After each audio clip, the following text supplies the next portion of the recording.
oggi una manifestazione dedicata alla Palestina e quanto sta succedendo in queste ore con le varie navi che arrivano con la flottiglia, insomma la CGIL è in campo nazionale per questa manifestazione.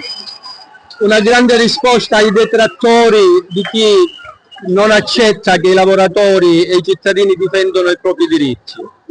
Hanno provato a distoglierci dallo sciopero.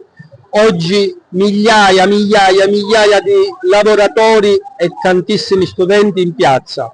I lavoratori hanno dedicato questa giornata volontariamente, rinunciando a un giorno del proprio stipendio, che in un periodo di crisi non è cosa poca, di poco conto, alla solidarietà, alla fratellanza.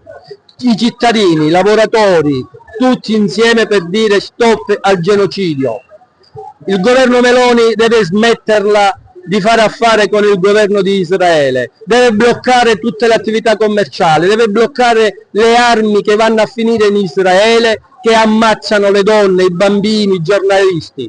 Il governo italiano si sta macchiando le mani di sangue con queste cose. E allora questa giornata meravigliosa di sciopero dedicata ai nostri fratelli della Palestina. Stop al genocidio anche da Agrigento, dove c'è una grande partecipazione, con una grande solidarietà verso il popolo palestinese. Ci sono state delle critiche che dice che strumentalizzate le questioni politiche con il lavoro?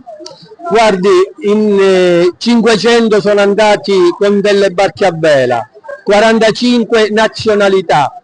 Ora fa sorridere che la Meloni si senta accerchiata. 37 italiani erano a bordo di quelle navi e lei pensa, come loro sanno bene, che 45 paesi mondiali si occupano di questo governo e delle malefatte che sta facendo.